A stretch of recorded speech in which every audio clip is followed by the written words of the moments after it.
आ, आज की topic OSI model है।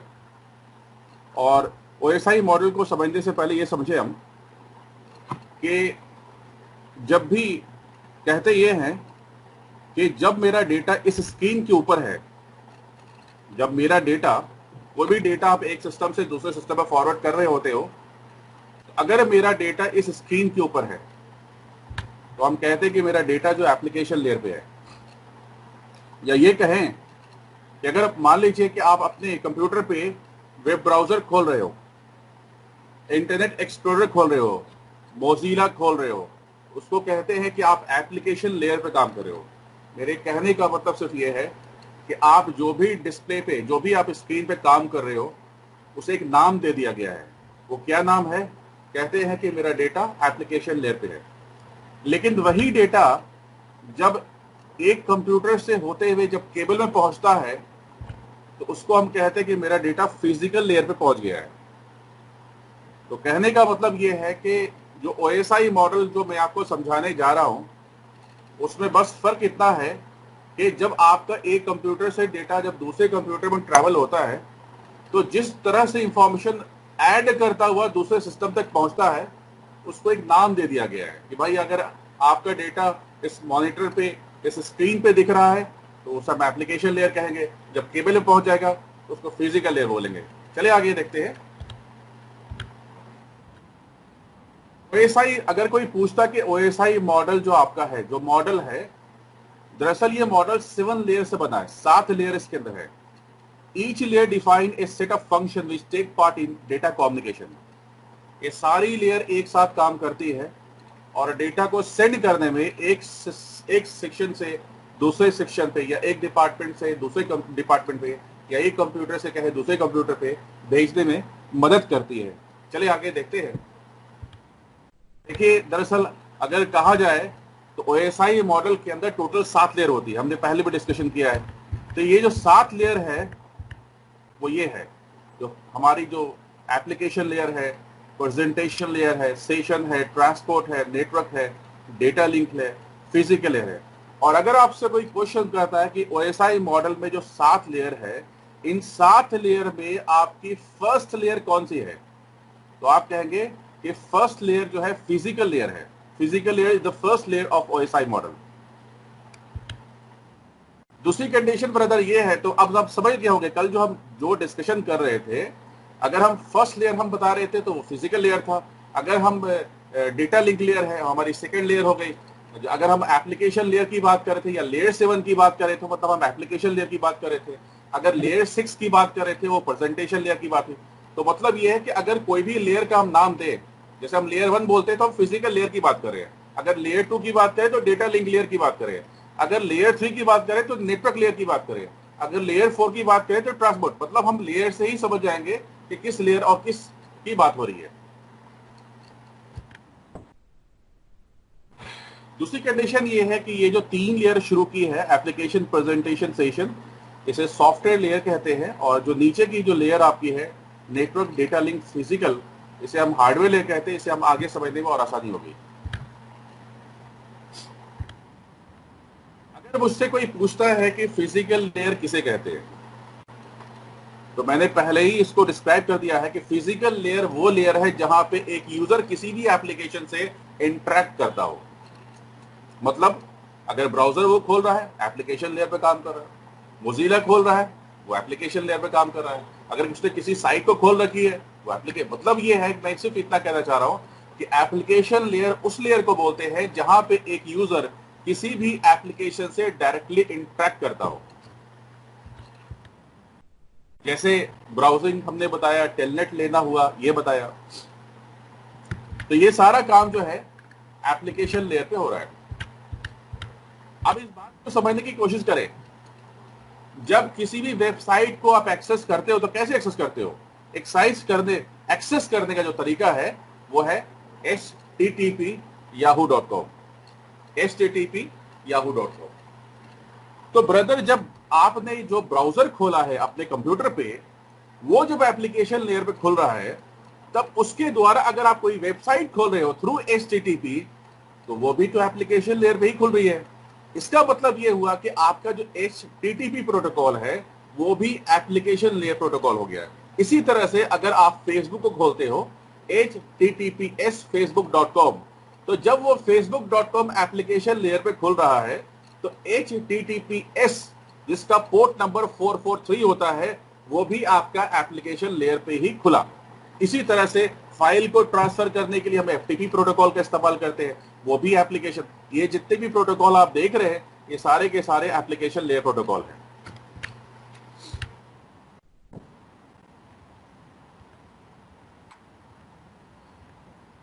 नेक्स्ट जो लेयर हमारी है एप्लीकेशन के बाद, मेरे ख्याल से एप्लीकेशन समझ में आ गया होगा आप लोगों को। नेक्स्ट जो लेयर है हमारी प्रेजेंटेशन लेयर है।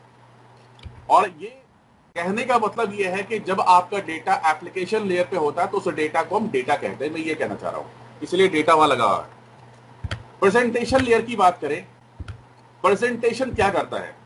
प्रेजेंटेशन लेयर का जो मेन काम है वो है इनकोडिंग, डिकोडिंग, इंक्रिप्शन, डिक्रिप्शन। ये सारे काम जो होते हैं, मेरे कहने का मतलब ये हुआ ब्रदर कि जब भी कोई आप डेटा एक एंड से जब दूसरे एंड पे डेटा को फॉरवर्ड करते हैं तो भेजने के दौरान अगर आप सिक्योरिटी प्रोवाइड करते हैं कि भाई जब मेरा डेटा मेरे एंड से निकले तो ऐसी भाषा में तब्दील हो जाए कि हैकर उसको हैक ना कर सके, तो आप क्या करेंगे? यहाँ पे आप यहाँ पे भेजने से पहले उस डेटा को इनक्रिप्ट कर देंगे। इंक्रिप्शन का मतलब होता है कि ऐसी भाषा में उसको चेंज कर देना कि अगर हैकर अगर चाहे भी उसको इंफॉर्मेशन को रीड करना तो रीड ना कर पाए। इसी तरह से दूसरे एंड के ऊपर क्या होने वाला है? दूसरे एंड के ऊपर जो वही जो डेटा जो यहाँ इस एंड से इंक्रिप्शन हुआ था दूसरे एंड पे डिक्रिप्ट होगा। तो ये जो प्रोसेस है इंक्रिप्शन करना, डिक्रिप्शन करना, ये सारा काम प्रेजेंटेशन लेयर पे होगा। इनकोडिंग हो गया, डिकोडिंग हो गया, ये सारा काम जो होता है प्रेजेंटेशन लेयर पे होता है। तो मेन काम प्रेजेंटेशन का है डेटा को प्रेजेंट करना। इवन के कंप्रेशन, डिक्रिप्शन हो गया, ये भी कंप्रेस करना। एक कंप्यूटर से जब डेटा सेंड करे हो तो आपने उसको कंप्रेस कर दिया, उसको छोटा कर दिया, दूसरे कंप्यूटर पे उसको फिर से डिक्रिप्शन करना है। तो ये सारा जो काम है प्रेजेंटेशन लेयर पे होता है। और मैंने ये भी कहा है कि प्रेजेंटेशन मतलब अगर आपका डेटा प्रेजेंटेशन लेयर पे है तो उस डेटा को हम डेटा ही कहेंगे। लेयर की बात है सेशन लेयर का जो मेन काम होता है वो स्टेशन को एस्टैब्लिश करना होता है।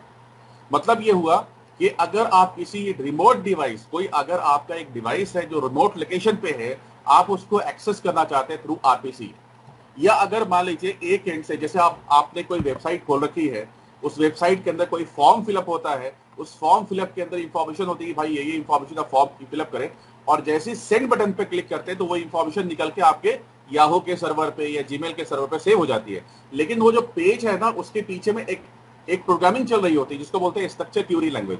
तो स्ट्रक्चर क्यूरी लैंग्वेज के द्वारा ही आपकी इंफॉर्मेशन आपके सिस्टम से निकल करके याहू के सर्वर पे, जीमेल के सर्वर पे सेव होती है। तो सेशन लेयर का जो मेन काम है वो सेशन को एस्टैब्लिश करना। देखिए ये प्रोटोकॉल यहाँ पे बता रहे हैं, एग्जांपल है आपके सेशन लेयर का। RPC remote procedure call, SQL structure Curie language, SQL बेकार से सुना होगा आपने, एएसपी हो गया एपल टॉप सेशन प्रोटोकॉल। ये बेसिकली सेशन को एस्टैब्लिश, जैसे आप देखिए एक एग्जांपल और समझाने की मैं कोशिश करूंगा। मान लीजिए कि एक स्विच से 50 कंप्यूटर कनेक्टेड है 50 कंप्यूटर तो फिजिकली कनेक्ट है ना, लेकिन अगर कंप्यूटर ए को अगर डेटा भेजना बी को, तो कंप्यूटर ए और बी को, मतलब कंप्यूटर ए को जब डेटा भेजना बी को, तो इन दोनों कंप्यूटर के बीच में सेशन तो एस्टैब्लिश होना चाहिए ना। तो सेशन कौन एस्टैब्लिश? सेशन का मतलब ये हुआ कि एक लॉजिकल पाथ क्रिएट करना। तो सेशन बेसिकली क्या है कि before sending data your system will establish session there. जब वो सेशन एस्टैब्लिश कर लेगा लॉजिकल सेशन, तब वो डेटा ट्रांसफर करेगा। उसकी बात हो रही है यहाँ पे सेशन लेयर की। अब बहुत ही इंपॉर्टेंट जो लेयर है अभी तक, और सेशन लेयर पे भी हम डेटा को डेटा ही कहते हैं, और सबसे जो इंपॉर्टेंट है वो आपका ट्रांसपोर्ट है। इसको आपको, इस लेयर को आपको अच्छे से समझना जरूरी है। ट्रांसपोर्ट लेयर, देखिए ब्रदर, ट्रांसपोर्ट लेयर पे बेसिकली दो प्रोटोकॉल काम करते हैं। ट्रांसपोर्ट लेयर पे ही आपका टीसीपी प्रोटोकॉल काम करता है, और ट्रांसपोर्ट लेयर पे ही आपका यूडीपी काम करता है, या यूं कहें कि लेयर 4 की बात हो रही है। ट्रांसपोर्ट लेयर मतलब लेयर 4। अब देखिए ट्रांसपोर्ट लेयर क्यों इतना ज्यादा इंपॉर्टेंट है। क्योंकि यहाँ पे ये सारे काम जो है, ये आपकी वीडियो रिकॉर्डिंग हो रही है, इस पूरे सब्जेक्ट को मैं समझाता हूं कि ये क्या लिखा हुआ यहाँ पे है। देखिए, मैं ट्रांसपोर्ट लेयर को डिटेल में समझा रहा हूं यहाँ पे।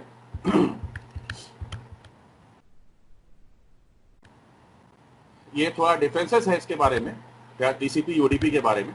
देखिए, अब हम आपको ट्रांसपोर्ट लेयर के बारे में डिटेल समझाने की कोशिश कर रहे हैं। देखिए, जैसे ही किसी एक सिस्टम ने दूसरे सिस्टम को डेटा भेजा, लेकिन हमने पहले भी ये टॉपिक पे डिस्कशन किया है कि टीसीपी और यूडीपी का डिफरेंस क्या है। टीसीपी को हम बोलते हैं कनेक्शन ओरिएंटेड प्रोटोकॉल, और यूडीपी को बोलते हैं कनेक्शन लेस प्रोटोकॉल। टीसीपी को कहा जाता है कनेक्शन ओरिएंटेड प्रोटोकॉल, यूडीपी को कहा जाता है कनेक्शन लेस प्रोटोकॉल। मतलब ये हुआ कि अगर कोई भी प्रोटोकॉल, जैसे आपको मैंने पहले बताया है कि HTTP, HTTPS, FTP, POP3, SMTP, FTP, ये सारे प्रोटोकॉल जो होते हैं वो टीसीपी के अंदर आते हैं। तो अगर कोई टीसीपी काम कर रहा है, टीसीपी का कोई प्रोटोकॉल काम कर रहा है, तो काम करने से पहले उसे कनेक्शन को एस्टैब्लिश करना होगा। आखिर टीसीपी को कनेक्शन ओरिएंटेड प्रोटोकॉल क्यों कहते हैं? कनेक्शन ओरिएंटेड प्रोटोकॉल कहने के पीछे ये रीजन है कि before sending data your system will connection establish the connection there. तो उस कनेक्शन को एस्टैब्लिश करने के लिए आपके सिस्टम ने एक पैकेट सेंड किया जिसको बोलते हैं SYN. SYN is the first packet to make the connection. SYN वो पहला पैकेट है टीसीपी का जो कनेक्शन को एस्टैब्लिश करने के लिए सेंड किया जाता है। इसी तरह से आपका जो सिस्टम बी है वो उस सिन का जवाब देगा एक्नॉलेजमेंट प्लस अपने सिन से, और इस तरह से कंप्यूटर ए दोबारा उसका जवाब देगा एक्नॉलेजमेंट से। तो ये जो प्रोसेस हो रहा है बिफोर सेंडिंग डेटा, इसे कहते हैं कनेक्शन को एस्टैब्लिश करना। अगर मेरी बात आपको ना समझ में आ रही हो तो मैं फिर से कहना ये चाहूंगा कि अगर कंप्यूटर बी को कोई डेटा सेंड करना चाहता है तो सेंड करने से पहले कंप्यूटर ए और बी के बीच में पहले कनेक्शन एस्टैब्लिश होना चाहिए। तो कनेक्शन को एस्टैब्लिश करने के लिए आपके कंप्यूटर ए ने, मतलब आपके कंप्यूटर ए की तरफ से टीसीपी प्रोटोकॉल ने सिन भेजा और कहा सिस्टम बी को कि भाई मैं आपसे कनेक्शन एस्टैब्लिश करना चाहता हूं। तो सिस्टम बी ने उसका जवाब दिया एक्नॉलेजमेंट से, देखिए ACK लिखा हुआ है, और साथ में अपना भी सिन पैकेट भेजा। मेरे कहने का मतलब यह है कि सिस्टम बी ने कहा कि ठीक है चलो हम एस्टैब्लिश करते हैं, और सिस्टम बी ने यह भी कहा कि चलो मैं भी आपसे कनेक्शन एस्टैब्लिश करना चाहता हूं, और इस तरह से सिस्टम ए की तरफ से एक्नॉलेजमेंट पैकेट भेजा जाता है, और ये दोनों सिस्टम ए और बी कनेक्शन को मेंटेन कर लेते हैं या एस्टैब्लिश कर लेते हैं, ये कहेंगे आप। तो ये जो प्रोसेस है ये टीसीपी करता है किसी भी काम करने से पहले। ये काम यूडीपी नहीं करता है, मैं ये कहने की कोशिश। ये काम कहां हो रहा है आपका? ट्रांसपोर्ट लेयर पे। दूसरी कंडीशन ब्रदर ये है, सेगमेंटेशन का क्या मतलब होता है? सेगमेंटेशन का मतलब ये होता है कि मान लीजिए आपका एक डेटा है and you are sending the data to the system B, और वो डेटा क्या है? वो डेटा आपका हेलो हाउ आर यू है। ये सारा काम हम ट्रांसपोर्ट लेयर में समझा रहे हैं, इसको समझने की कोशिश कीजिएगा। अब सेगमेंटेशन को समझें। मान लीजिए कि आप एक फिल्म जो है आप फॉरवर्ड कर रहे हो किसी डेस्टिनेशन डिवाइस को, और वो फिल्म की जो साइज है वो लगभग 1 GB है। तो ऐसा बिल्कुल नहीं होगा कि आपका डेटा 1 GB का एक बार में डेस्टिनेशन तक पहुंच जाएगा। तो होगा क्या? ये जो आपका data hello how are you है, इसे क्या किया जाएगा? इसको छोटे छोटे टुकड़ों में तोड़ा जाएगा। बात को समझिएगा, किसी भी डेटा को भेजने से पहले छोटे छोटे टुकड़ों में तोड़ना कहलाता है सेगमेंटेशन। तो मैं आपसे ये कहना चाहूंगा कि आपका ये सिस्टम जो है बैकग्राउंड में खुद ब खुद करता है ऐसा, और अगर आपसे कोई पूछेगा कि एक टुकड़े का साइज क्या होगा डिफॉल्ट, तो आप बताएंगे वो एक सेगमेंट का जो साइज होगा, जिसको हम बोलते हैं MTU, मैक्सिमम ट्रांसमिशन यूनिट। तो एक जो पैकेट का साइज होगा आपका, उसे हम कहते हैं, उस एक डेटा का जो साइज होगा वो होगा, एक सेगमेंट का जो साइज होगा वो होगा 1500 बाइट। बात को समझिएगा। आप सेगमेंटेशन का मतलब ये होता है कि डेटा को भेजने से पहले छोटे छोटे टुकड़ों में तोड़ना। वो टुकड़े का साइज क्या होगा, उस टुकड़े को क्या कहेंगे? उस टुकड़े को कहेंगे MTU, मैक्सिमम ट्रांसमिशन यूनिट। उस टुकड़े का साइज क्या होगा? 1500 बाइट। और इस तरह से सिस्टम ए ने उसको ब्रेक करके छोटे छोटे टुकड़ों में सिस्टम बी की तरफ फॉरवर्ड कर दिया है और इस तरह से सिस्टम बी ने उस डेटा को रिसीव कर लिया है। रिसीव करने के बाद सिस्टम बी उसको कैसे अरेंज करता है उसको देखिए गौर से। सिस्टम बी ने अरेंज किया और ये अरेंज कुछ उल्टा हो गया, यू हेलो हाउ, इस तरह का उसने रिसीव किया। ये प्रॉब्लम क्यों हुई? क्योंकि इसमें थोड़ी प्रॉब्लम है, इसको इस प्रॉब्लम को समझते हैं आगे। तो मैंने ये कहा कि डेटा को फॉरवर्ड करने से पहले इसको छोटे छोटे टुकड़ों में तोड़ा गया, जिसको सेगमेंटेशन कहते हैं। सेगमेंटेशन के बाद सिस्टम ए ने बी को फॉरवर्ड कर दिया, लेकिन बी ने उसको प्रॉपर वे में अरेंज नहीं किया। ये कहने का मतलब है। तो इसके पीछे क्या लॉजिक है, क्यों ऐसा हुआ? ऐसा हुआ ये देखिए क्या इसने रिसीव किया, यू हेलो हाउ आर, लेकिन होना क्या चाहिए था? चले इसको फिर सब लोग देखते हैं। देखिए यहां पे ये आपका डेटा है।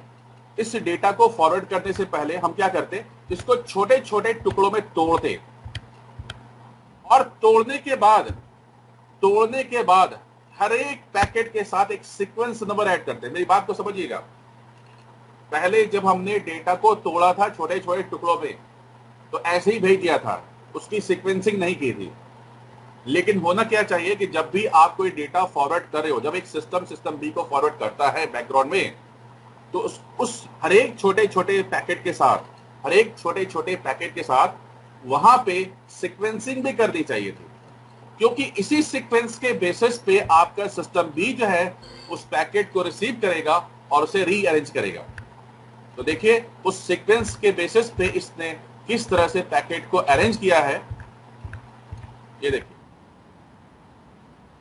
हेलो हाउ आर यू, ये काम भी आपका ट्रांसपोर्ट लेयर पे हो रहा है। तो देखिए अभी तक हमने सीक्वेंस आपने क्या क्या ट्रांसपोर्ट लेयर पे मैंने क्या क्या टॉपिक डिस्कशन की।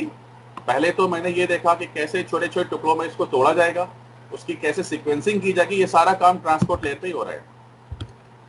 अब फ्लो कंट्रोल को समझने की कोशिश करें। फ्लो कंट्रोल का मतलब ये होता है कि आपके सिस्टम ए ने सिस्टम बी को डेटा भेजा, ये भेज दिया, सिस्टम बी ने उस डेटा को रिसीव किया। रिसीव करने के बाद सिस्टम बी ने उसका जवाब दिया एक्नॉलेजमेंट से। फिर से सिस्टम ए ने डेटा भेजा, उसका जवाब एक्नॉलेजमेंट से भेजा गया। तो अगर ऐसा हो रहा है तो इसको बोलते हैं विंडो साइज 1। मतलब यह हुआ कि अगर एक पैकेट भेजा गया और उसका उसी वक्त जवाब दे दिया गया एक्नॉलेजमेंट से, तो इसको बोलेंगे विंडो साइज 1। लेकिन अब थोड़ा कॉन्सेप्ट चेंज हो गया है। अब यह है कि आप एक बार में 3 पैकेट फॉरवर्ड करेंगे। कोई भी डिवाइस एक बार में 3 पैकेट भेजेगी और उसके बाद उसका एक्नॉलेजमेंट आएगा। इसको बोलते हैं विंडो साइज 3। तो मैं फ्लो कंट्रोल की बात कर रहा था कि ये बैकग्राउंड में खुद ब खुद होता है। ये भी काम कहां हो रहा है? ट्रांसपोर्ट लेयर पे हो रहा है। अब देखिए ये एरर करेक्शन की बात है, ये भी बड़ा दिलचस्प है, इसको समझने की कोशिश कीजिएगा। एरर करेक्शन का मतलब ये है कि सिस्टम ए ने पैकेट भेजा, पैकेट नंबर 1 2 3, सिस्टम बी ने उसका जवाब एक्नॉलेजमेंट 4 से किया। फिर से सिस्टम ए ने इसको सेंड किया डेटा 4 5 6, लेकिन जवाब भेजा जा रहा वो 5 से। ऐसा क्यों? 5 भेजने के पीछे रीजन ये है कि 5 नंबर का पैकेट जो है वो लॉस हो चुका है। तो इस तरह से सिस्टम ए को पता चल चुका होता है कि भाई आपका पैकेट जो मैंने 5th नंबर का भेजा था वो बीच में करप्ट हो चुका है। तो दोबारा सिस्टम ए जो है उस 5th नंबर के पैकेट को फॉरवर्ड करता है और लास्ट पे सिस्टम बी एक्नॉलेजमेंट 7 से सेंड करके उसको बताता है कि आपका जो भी आपने डेटा सेंड किया था वो डेटा रिसीव हो चुका है। इसको एरर करेक्शन बोलते हैं। ये भी काम आपका ट्रांसपोर्ट लेयर पे होता है। एक और एरर करेक्शन की बात करें, ये पैकेट है हेलो हाउ आर यू, इसे आप सेंड कर रहे हो, लेकिन सेंड करने के दौरान मान लीजिए सेंड करने के दौरान मान लीजिए कि कोई एक पैकेट आपका ड्रॉप हो चुका, एक सेगमेंट आपका लॉस हो चुका किसी कारणवश। अगर इस तरह की भी अगर बीच में प्रॉब्लम क्रिएट होती है तो सिस्टम बी जो है उसको इन्फॉर्म करता है सिस्टम ए को कि भाई देखो इस नंबर का पैकेट मेरे पास रिसीव नहीं किया गया है। तो दोबारा सिस्टम ए बी को उस पैकेट को फॉरवर्ड करेगा और इस तरह से फिर से वो रीअरेंज कर लेगा। ये काम भी आपका इस तरह का जो एरर करेक्शन का जो काम है, ये सारा काम देखिए अभी तक ट्रांसपोर्ट लेयर पे हो रहा है। तो मैं ये समझाने की कोशिश कर रहा था कि सबसे इंपॉर्टेंट रोल है ओएसआई मॉडल का ट्रांसपोर्ट लेयर का। दिलचस्प है कि अगर आपका डेटा एप्लीकेशन लेयर पे तो उसको हम डेटा बोल रहे हैं, प्रेजेंटेशन पे डेटा बोल रहे हैं, सेशन लेयर पे मेरा डेटा जो डेटा ही कहला रहा है, लेकिन ट्रांसपोर्ट लेयर पे मेरा डेटा जो है क्या कहला रहा है, सेगमेंट कहला रहा है। जब ट्रांसपोर्ट लेयर पे मेरा डेटा होता है तो उसको सेगमेंट कहते हैं। चलिए अब नेक्स्ट नेटवर्क लेयर की तरफ। नेटवर्क लेयर क्या है, देखिए यहां पे दो तरह के प्रोटोकॉल काम करते हैं। नेटवर्क लेयर पे दो तरह के प्रोटोकॉल काम करते हैं। एक प्रोटोकॉल को हम कहते हैं राउटेड प्रोटोकॉल और एक प्रोटोकॉल को कहते हैं राउटिंग प्रोटोकॉल। इसको समझने की कोशिश कीजिएगा। राउटिंग प्रोटोकॉल का मेन काम क्या है, आपको पता है कि राउटिंग प्रोटोकॉल का मेन काम है राउटिंग टेबल को क्रिएट करना। आपने EIGRP का यूज किया है, आपने OSPF का यूज किया है, आपने RIP का इस्तेमाल किया है। ये जितने भी राउटिंग प्रोटोकॉल है, इन राउटिंग प्रोटोकॉल का सिर्फ एक काम है राउटिंग टेबल को क्रिएट करना, सो दैट आपका डेटा एक एंड से दूसरे एंड पे पहुंच सके। राउटर राउटिंग लुकअप करे, पैकेट आए, लुकअप होना चाहिए और उस राउटिंग लुकअप के बेसिस पे डेटा आपका फॉरवर्ड हो। तो वो कौन काम कर रहा है, वो राउटिंग प्रोटोकॉल काम कर रहा है। लेकिन बात को समझिए, जब एक कंप्यूटर से जब डेटा निकलता है तो उस डेटा के ऊपर एक हेडर लगता है जिसको हम बोलते हैं IP हेडर, और उस IP हेडर के अंदर क्या होता है, सोर्स कंप्यूटर की IP की इंफॉर्मेशन और डेस्टिनेशन कंप्यूटर की IP की इंफॉर्मेशन। मतलब ये हो गया कि जब डेटा एक एंड से निकलता है तो IP हेडर में सोर्स एंड डेस्टिनेशन की IP होती है। जब वो कंप्यूटर निकल के जब कंप्यूटर से डेटा निकला पहुंचता है स्विच के पास, स्विच के पास आप जानते हैं कि लेयर 2 इंस्पेक्शन होता है और वहां से निकल के आता है राउटर के पास। राउटर क्या करता है, राउटर IP हेडर को खोलता है और IP हेडर के बेसिस पे उस डेस्टिनेशन IP को चेक किया जाता है और डेटा के फॉरवर्ड कर दिया जाता है। तो बेसिकली दोनों में क्या डिफरेंस है कि राउटिंग प्रोटोकॉल जो है राउटिंग टेबल क्रिएट कर रहा है और राउटेड प्रोटोकॉल क्या कर रहा है, routed protocol use to carry user data between host. आपका दिल्ली का कंप्यूटर और आपका मुंबई का कंप्यूटर, इन दोनों के बीच में जो डेटा को ट्रेवल जो करवा रहा है कौन कर रहा है, IP हेडर। इसीलिए तो यहां लिखा हुआ है routed protocol use to carry user data between host. मेरे ख्याल से बात आप लोगों को समझ में आ गई होगी।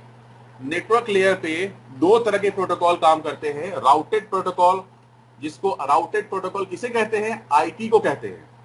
IPX और एप्पल टॉक चल रहा है, IPX मेरे ख्याल से फिनिश हो चुका है। आज की डेट में IP हर जगह IP यूज होता है। तो आप अगर कोई पूछता है राउटेड प्रोटोकॉल क्या, तो आप IP का नाम लीजिएगा। तो routed protocol use to carry user data between host, और राउटिंग प्रोटोकॉल आप देख रहे हैं कि RIP है, OSPF है, आपका EIGRP है, ये सारे राउटिंग प्रोटोकॉल है।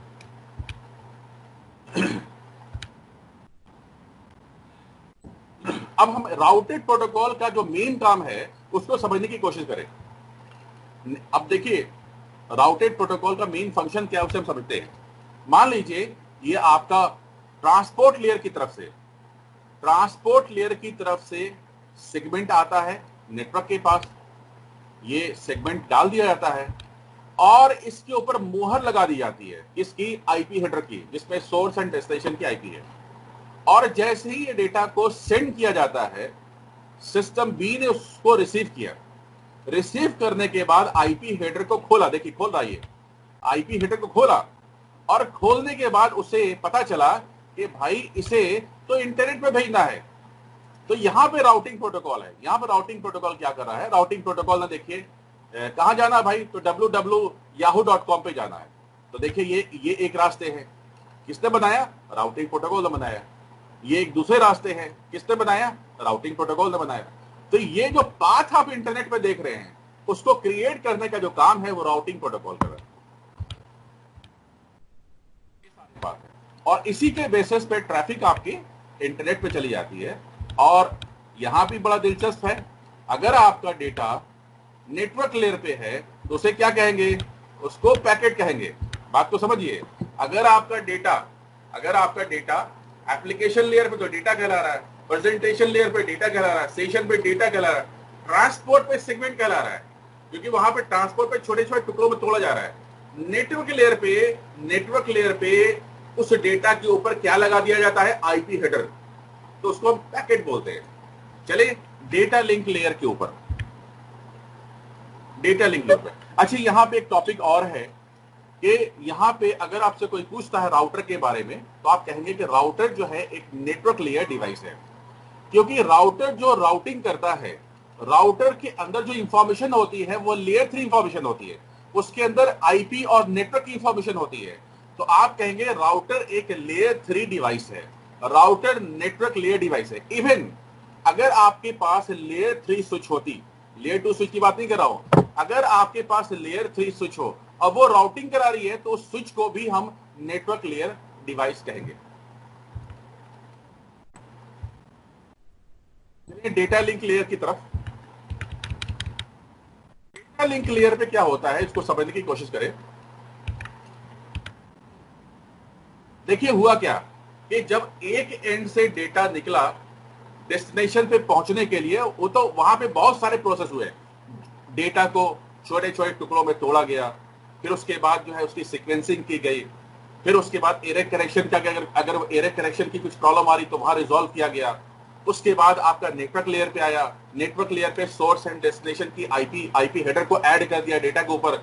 लेकिन अब उसके बाद आपका जो डेटा जब आपके कंप्यूटर से निकल करके राउटर पे जाता है तो बीच में स्विच पड़ती है।